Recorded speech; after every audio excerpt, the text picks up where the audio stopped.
आइए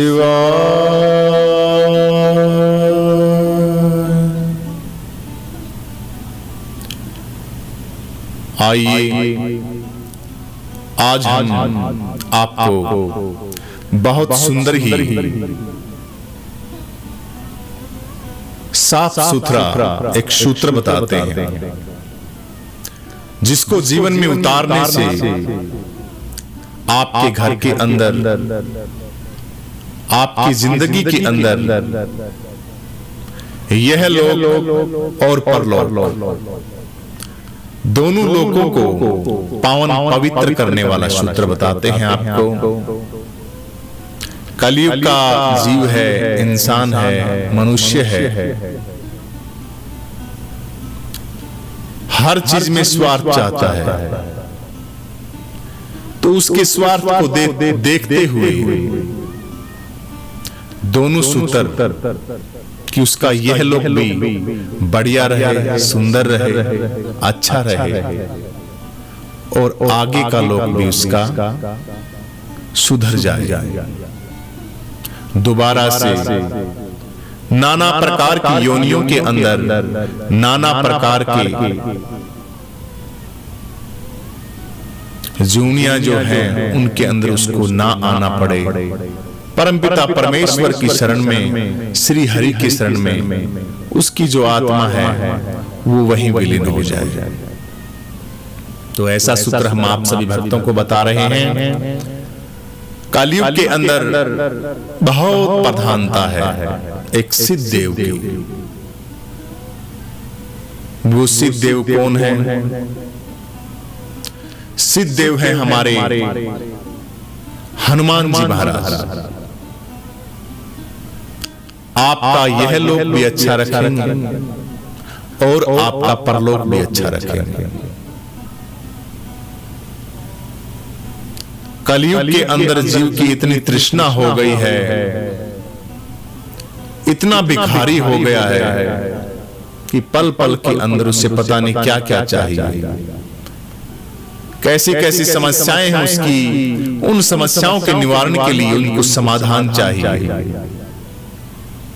उसकी जो वृत्तियां खंडित हो गई हैं जगह जगह भटकने से, उस खंडित मन को, उस खंडित जो आसक्तियां हैं उनको एक ऐसा सहारा चाहिए कि वो संभल जाए उसमें और उसका यह लोक ठीक हो जाए। इन्हीं समस्याओं को लेकर वो दिन रात दौड़ता रहता है, भटकता रहता है, कभी कहीं कभी कहीं कभी कहीं। संतों ने तो कहा लेकिन उनकी बातों को ये मानता नहीं। तो घर बैठे आपको बहुत ही सुंदर दुर्लभ सूत्र बता रहे हैं आपको अपनी जिंदगी में उतारने के लिए। इससे बड़ा और सूत्र नहीं है कोई, क्योंकि सारे के सारे सार हैं हनुमान जी महाराज की भक्ति में, हनुमान जी महाराज की शक्ति में, हनुमान जी महाराज की चमत्कार में और हनुमान जी महाराज की ताकत के अंदर। सच्चा मन होना चाहिए, सच्ची श्रद्धा होनी चाहिए, सच्ची भक्ति होनी चाहिए, बनावटी बात नहीं होनी चाहिए। भक्ति के अंदर आपकी, हम 100 नहीं कहते लेकिन कम से कम 50-60% तो आपकी भक्ति के अंदर सच्चाई होनी चाहिए। अगर आपकी भक्ति के अंदर आधी भी सच्चाई है तो हम दावे के साथ कहते हैं कि आपकी जो भी समस्याएं हैं वो हनुमान जी महाराज पूर्ण करेंगे। तो आपको क्या करना है? अपनी जिंदगी का जो सूत्र है, जो हम आपको बताने जा रहे हैं, आपको सभी चीजें प्राप्त होंगी। लेकिन देखिए भाई, कोई भी चीज है, अब आप भोजन की थाली आपके आगे रख दी, अगर भोजन करोगे तो भोजन आपके मुख के अंदर नहीं जाएगा। ग्रास तोड़ना पड़ेगा, हाथ को हिलाना पड़ेगा और हाथ को मुख के अंदर डालना पड़ेगा, तब जाके आपकी रसना इंद्री के द्वारा और वो आपकी जठरा भगवान पेट के अंदर जाएगा भोग लगाने के लिए। पढ़ाई करते रहो, जब तक सूत्रधार नहीं पढ़ोगे, मास्टर की क्लास में नहीं जाओगे, डांट फटकार नहीं लगाओगे, तब तक वो भी आने वाले नहीं। किसान खेत के अंदर काम करता है दिन रात, अगर वो घर में ही बैठा बैठा बोलता रहे फसल हो जाए, फसल हो जाए, कुछ कार्य ही ना करे, तो बताइए उसके खेत में कुछ उपजेगा? नहीं उपजेगा। तो ये जिंदगी के हजारों उदाहरण हैं। तो उपाय कुछ ना कुछ तो करना पड़ेगा। भगवान श्री कृष्ण ने कर्म प्रधान विश्व रचि राखा। कर्म को सबसे पहले ऋषि मुनि, हमारे महात्माओं ने और सभी संतों के सार ने कर्म को प्रधानता दी है। कर्म के बारे में कहा है कि कर्म जो है वो तो निरंतर इंसान को करना ही पड़ेगा, तभी उसको उसका फल मिलेगा। अन्यथा तो यह लोक भी उसका बर्बाद है और आने वाला लोक तो उसका ठीक हो ही नहीं सकता। बड़े पुरबले भाग थे जो ये मनुष्य का तन मिला, इसको ऐसे ही खो दिया।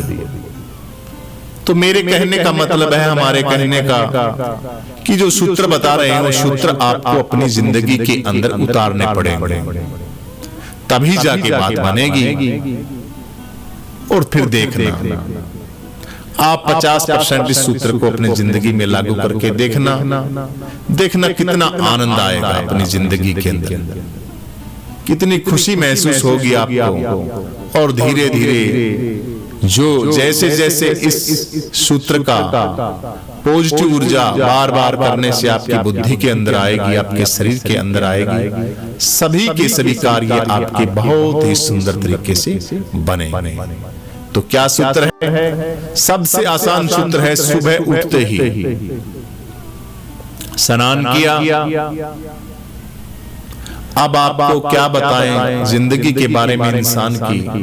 इंसान पता नहीं, ये तो पशु पक्षी ही नहीं, पता नहीं किन से भी नीचे की योनियों के अंदर चला गया है। सुबह सुबह उठना, तालाब के किनारे जाना, पशु पक्षी स्नान करते हैं, पक्षी स्नान करते हैं सुबह सुबह। बेल बगीचों के अंदर जब आप जाओगे तो ओस का जो पानी होता है उसके अंदर पक्षी स्नान करते हैं, हमने देखा है। तालाब के अंदर जाओगे, कबूतर, टटीरी, जो भी जितने भी जीव जंतु है वो स्नान करते हैं उसके अंदर। बंदर है, लंगूर है, ये भी सुबह सुबह नहर के पास आप जाओगे तो आपको प्रभात में स्नान करते हुए मिलेंगे। लेकिन एक ये इंसान है जिसको ठीक से सुबह सुबह स्नान करना ही नहीं आता। जो इंसान सूर्य निकलने से पहले नहाता है, स्नान करता है,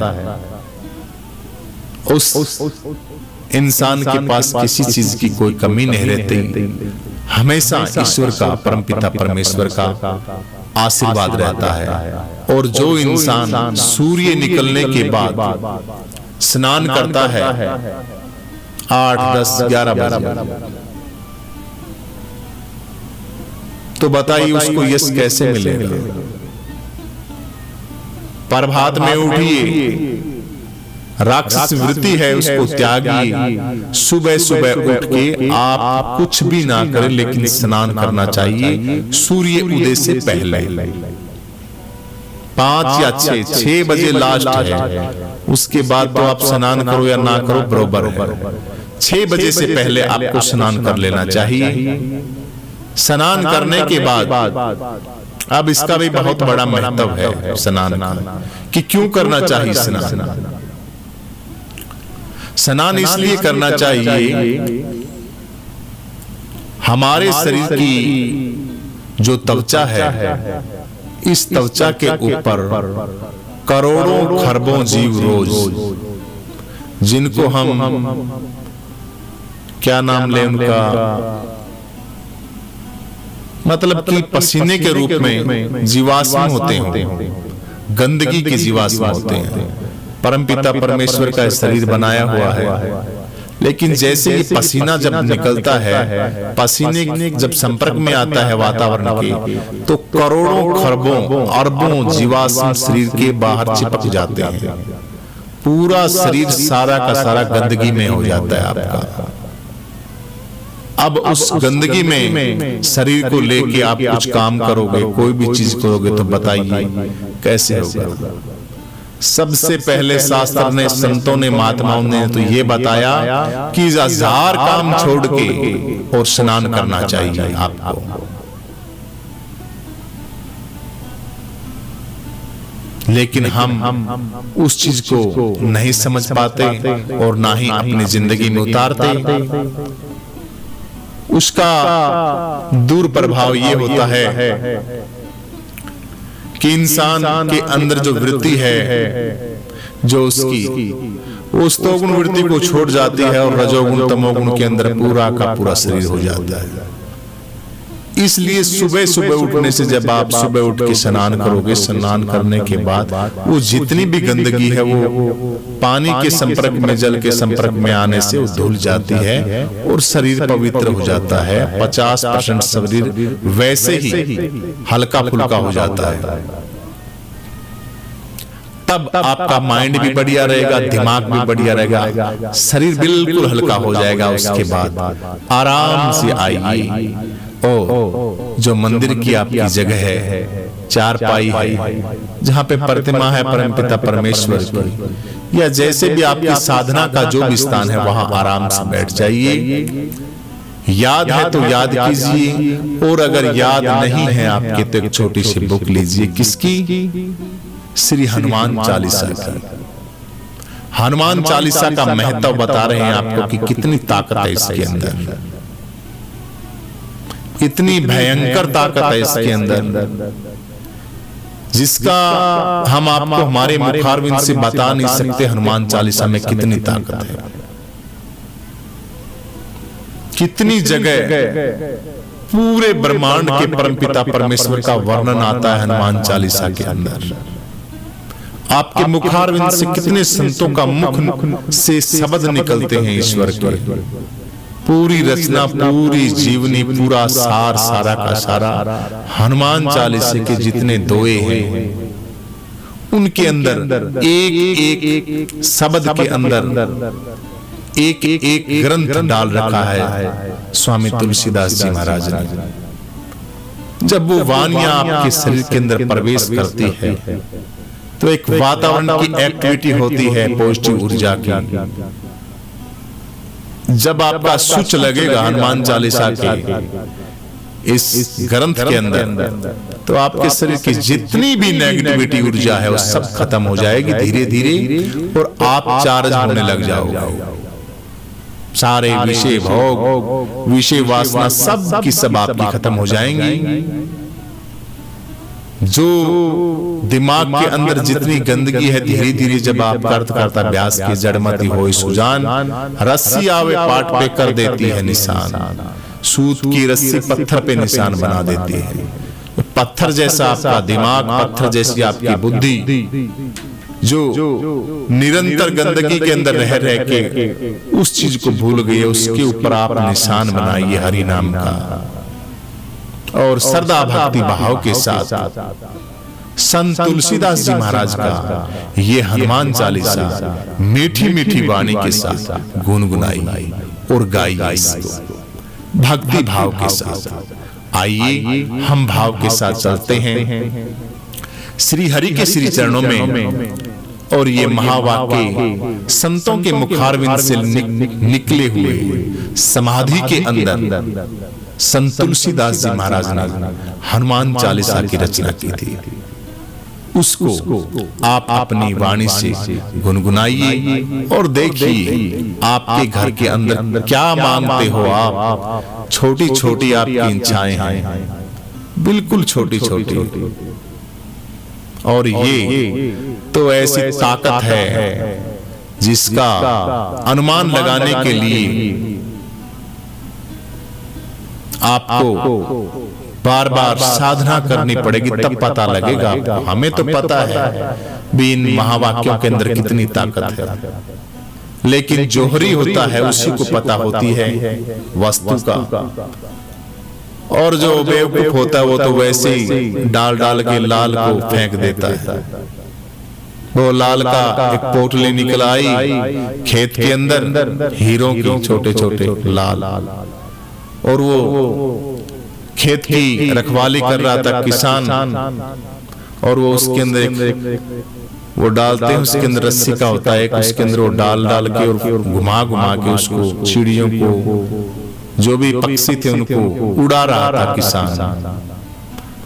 सारी उड़ा दी, छोटे छोटे बाठे से उसको तो कंकर लग रहे थे, लेकिन थे बेशकीमती चीजें उसके अंदर, लाल थी। दो चार रही कोई महात्मा, यार क्या कर रहा है भाई, क्या कर रहा है, क्या कर रहा हूं जी, घर की खेत की रखवाली कर रहा हूं।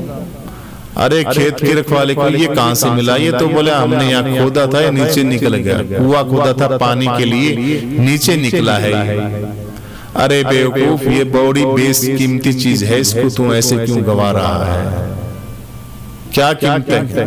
तू इसको ले जा बाजार के अंदर, फलाने जगह पे बताई दुकानें बढ़िया बढ़िया लोगों की, वहां जाके कुछ भी ले आ।